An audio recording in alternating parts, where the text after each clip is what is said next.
Hey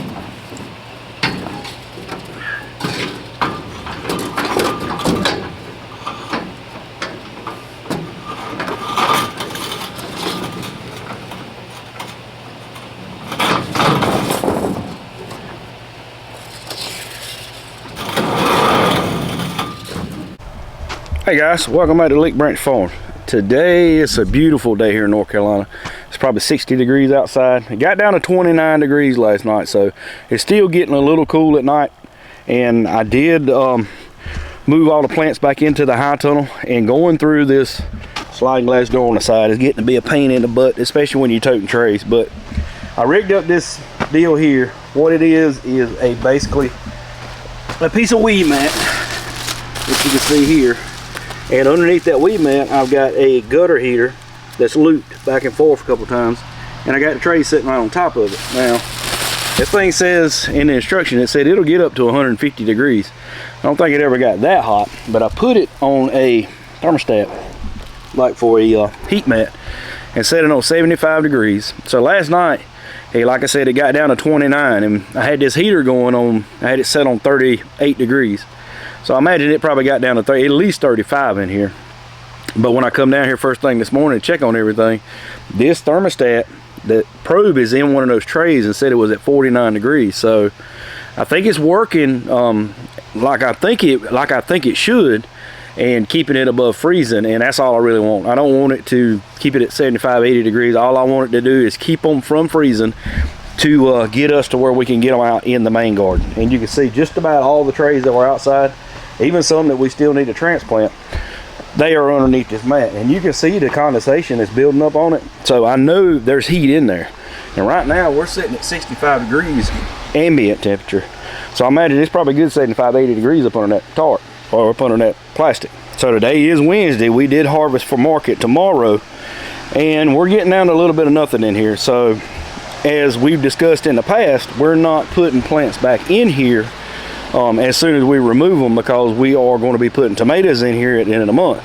Now the kohlrabi that we've been harvesting, it looks great, but we're down to just a last little bit that'll probably get us through one more market, and then we'll be done with that. And then we got a bunch of radishes, a little bit of lettuce, all these are beets, and a little bit of green lettuce on this end, bright light Swiss chard, which I cut it today, some sugar snap peas, and then some red beets. Now I'm hoping the sugar snap peas and the beets make it, but you know, the hard reality is if it hasn't matured and it's not ready by the time we get ready to put tomatoes in here, then it's got to come out anyway, because we're not going to wait on this crop just to put tomatoes in the ground. I can't do it. There's just too much riding on, you know, our tomato harvest for this year, early season, and the starts that I've got in the germination. I put them in a germination chamber last night just to kind of keep them warm and keep them out of the weather. They have already got a little bit of frost burn on them one time because they were too close to the plastic, but I'll give you a shot of those here. So everything under the mat, you can see these are the guys that's going into the high tunnel here in about 2 weeks. And you can see these guys here was the ones that's close to the plastic. They got burned up, and I'm trying to bottom water a little more now. And those are cherry tomatoes. So those guys right there got a long way to go. But yeah, all those tomatoes in there. And I've got peppers in here, looking good. More tomatoes down here. And we got a lot of stuff over here in this one. This one has squash, beets, celery, tomatoes, zucchini, and tomatoes on the top of it. So yeah, we got a lot of plants that's ready to go in the ground. We're just waiting on that magic time to where we don't have to worry about a real hard freeze or a real hard frost, or you know, any kind of inclement weather, to where we can get our cool season crops, our cabbages, our brassicas, you know, things of that nature. We can get those guys in the outside garden out here, and that's what we're working on this side. So in a couple of videos ago, we talked about pushing this main garden back another 20 feet to make it an even 100-foot row, and we've done that. It's ready. I still got to disc a little bit back and forth, do some leveling, but for the most part, this area here is ready to be turned into cabbage. We got a little bit of red kale left over on this side. We're going to wait till next week, harvest it for market, and then all of that will be done. So as of right now, we can go probably 6 rows in if we need to, And then once that red kale's gone, we can go from here to where you see those trees. So that's probably another good, I don't know, 16, 20 rows maybe. So for our early season crops like cabbage and all that, we've got plenty of room. And I still got to get all the mulch and amendments put over here on this end. We still got collards out here that we're going to be harvesting here for over the next couple weeks, but I got a little bit more room. I'm waiting to put mustard and turnips and things like that in, simply because if history repeats itself, I'll put it in, it'll get just about to where we want to harvest it, and then it'll bolt, simply because it is grown in such cool weather. But you know, there's ways to get around that. So in this garden, I got some green onions. They're looking pretty good. Got radishes we direct seeded here a couple weeks ago. They're looking good. Some leftover bok choy, which once that's done, we're probably going to go back in with more green onions or pearl onions, which we sell a lot of both. So, you know, we got a couple options, but I got to switch these sprinklers here in a minute, put them on these carrots over here. 2 rows of carrots, just seeded 2 rows of carrots, 2 more rows that we're going to seed next week. So we'll be 2 weeks apart on all of this, and that'll give us 6 rows of carrots for spring. You've heard me say in the past, if you are a market farmer, you should know your top 5 lucrative crops, the crops that make you the most money. You should know what those crops are. And here on our farm, in no specific order, tomatoes, cucumbers, beets, lettuce, and kale. I'm gonna say lettuce, kale, greens in general, and carrots. Those are the top 5 for ours. And some of that may surprise you, but you know, where's your squash and zucchini? We do sell a lot of squash and zucchini, but those are not the top performers on our farm. We sell twice as many carrots as we do squash and zucchini. It's just that simple. I could carry 50, 60 bunches to market and sell every one of them, whereas I can carry 50, 60 pounds of squash, and I'm probably bringing some of it home, simply because most of the time there are more vendors at market with squash and zucchini. This year we have told ourselves that we were going to be better performance-wise with root crops than we were last year. Now, our beets did outstanding in the first and middle part of the season, but when the hot weather set in, which, and everybody that market farms knows this, you know, your leaves start to suffer.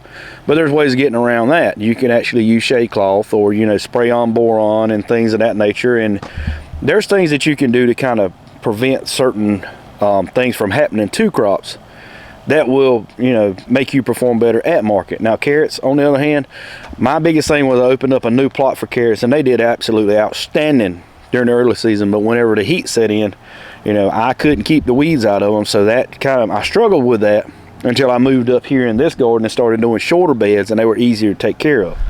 All right, so in today's video, we're going to do a little bit of, I guess you would, for lack of a better word, we're going to do a little construction work. The high tunnel, I took the doors off of it back late last year, early this year, whenever the real cold temperatures set in, the 16, 17, 14 degree weather.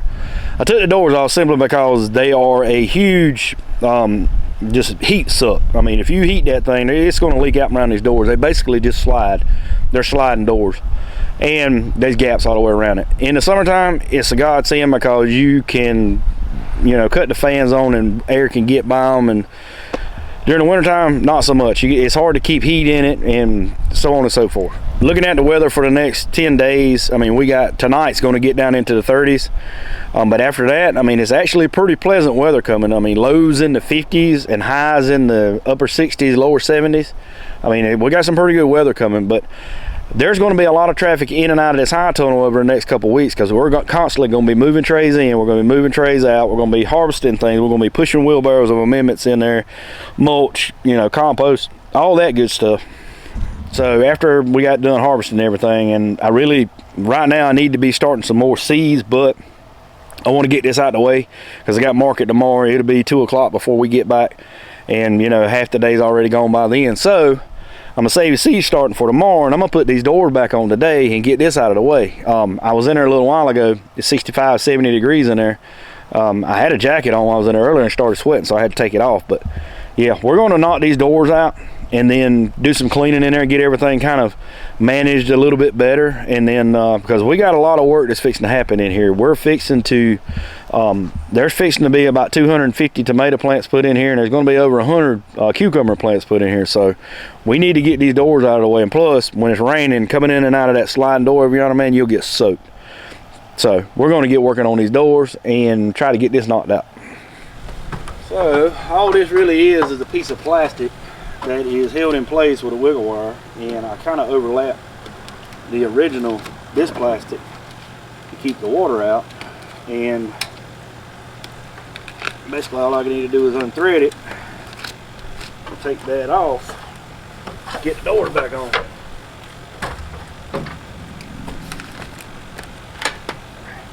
Think about wiggle wire. Be careful with it. Watch this end, or either wear sunshades, because these things flopping around get you an eye real quick if you ain't careful.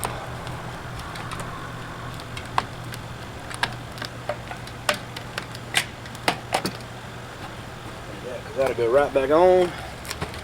Let's go ahead and pull that plastic up.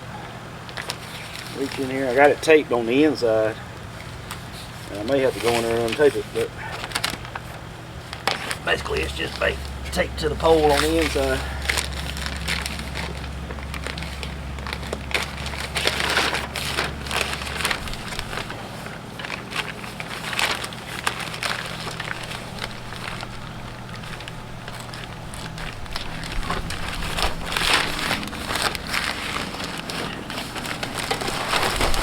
I can immediately, look, you see that? I can immediately feel a draft going in there.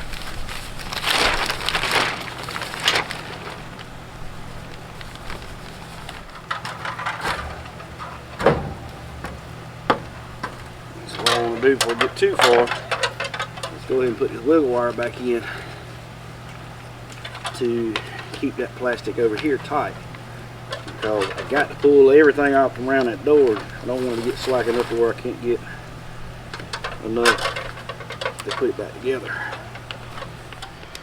Alright guys, so all we got left now is to get these rollers, sit on top of the door in this track, and make sure everything's sliding.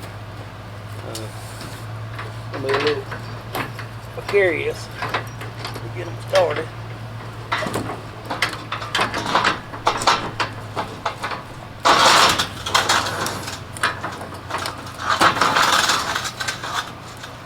And there really should be a bolt right there to stop it. But eventually what I'll wind up doing is drilling it all the way to the end, so I can stop them here, and the locks I was telling you about, I can lock them in the ground that way. So we'll leave that sitting right here. We'll get this one put in.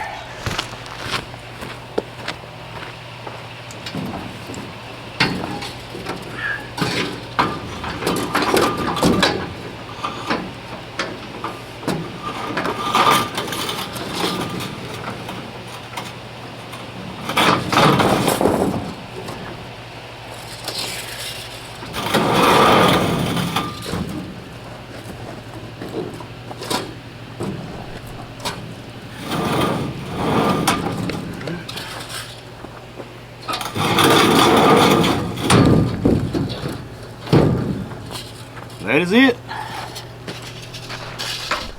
Alright guys, so that's one project out of the way. See, I need to oil these rollers, but eventually we'll get this thing to where it'll lock into place and we can pin those doors down.